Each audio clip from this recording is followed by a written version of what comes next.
Саламатсыздар ма, құрметті оқушылар? Менің есімім Айнұр Бегманқызы. Бүгін сіздерге бұрыш тақырыбында сабақ түсіндіргелі отырмын.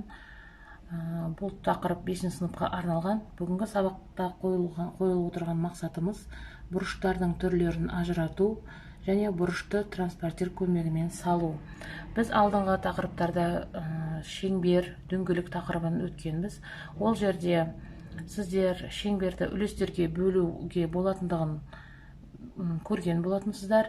Ол толықтай арасындағы бұрыштарын алып, толық бұрыш деп алып қарастырамыз.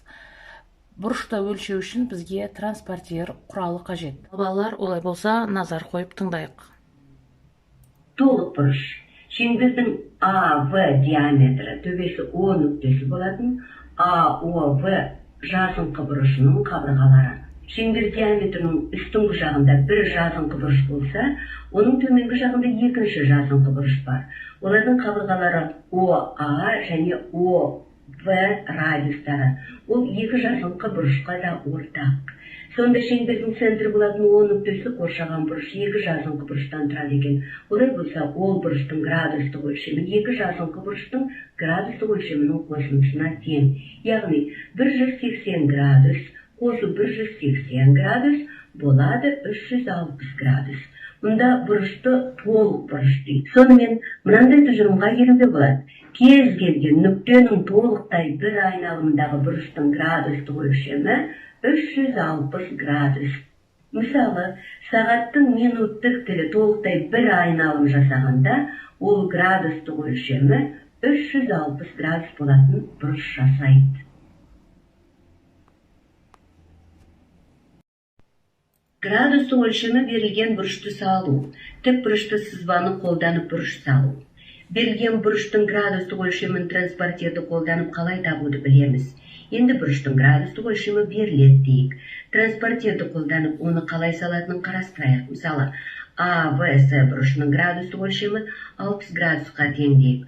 Осы бұрышты транспортирді қолданып салайық. Ол үшін бірінші ВА сәулесін жүргіземіз.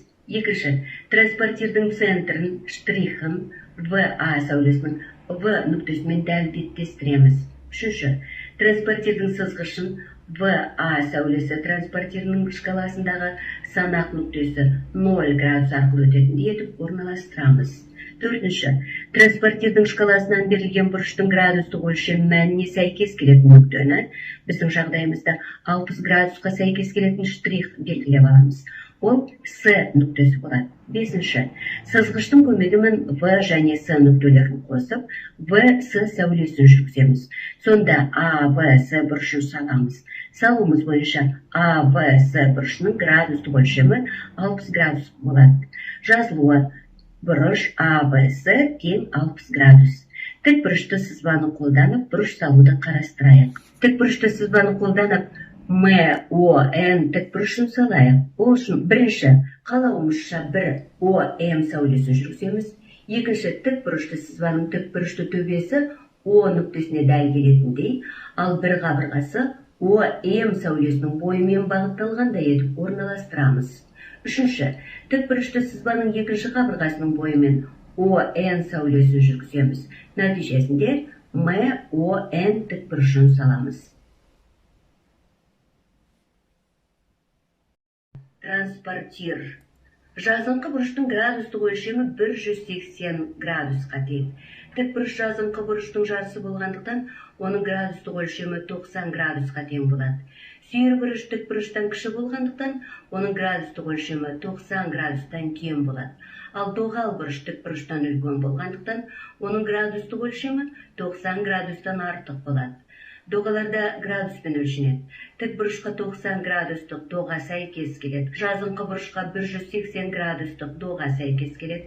Доғаның градустық өлшемі өзін керіп тұрған төбесі шеңбердің центрінде жататын бұрыштың градустық өлшеміне тең болады. Төбесі шеңбердің центрінде жататын бұрышты центрлік бұрыш дейміз. Бұрыш АОБ, бұрыш БОС және бұрыш АОС центрлік бұрыштар. Суреттегі АБ доғасы 90 градусқа тең. Жазылуы АБ тең 90 градус.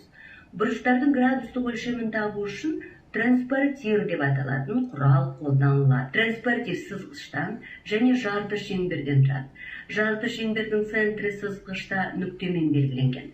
Жарты шеңбер бойында 0 градустан бастап 180 градусқа дейінгі градустық шкала сызылған. Санақ басы 0 градусқа сәйкес келетін нүкте болып табылады. Транспортирмен берілген бұрышты, мысалы АОБ бұрышын өлшеу үшін, бірінші, транспортирдің центрін бұрыштың төбесіне О нүктесіне дәл келтіріп орналастыру керек.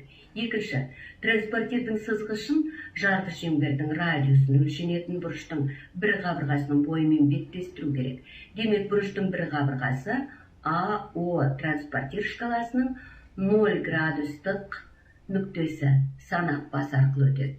Үшінші, транспортир шкаласының бұрыштың екінші қабырғасы ОБ өтетін нүктені табу керек. Сол нүктедегі шкаланың сандық мәні өлшенетін бұрыштың градустық өлшемін көрсетеді. АОБ бұрышының градустық өлшемі 45 градус болатындығын транспортир арқылы анықтаймыз. Оның жазылуы былай: бұрыш АОБ тең 45 градус. Ал балалар, олай болса, мына тапсырмаға көз жүгіртейік. Суреттегі барлық бұрыштарды жазыңыз, осы бұрыштардың ішінен ең кіші бұрыштарды көрсетіңіз. Салыстырайық. Бұл жерде берілгені АОБ бұрышы, БОС бұрышы, СОД бұрышы, ДОЕ бұрышы және АОЕ бұрышы. Жалпы АОС деп те бұрыштарды ала беруге болады. Дегенмен бөлек көрсетілген осы 5 бұрышты салыстырып үйренейік. Барлық бұрыштарды жазыңыз.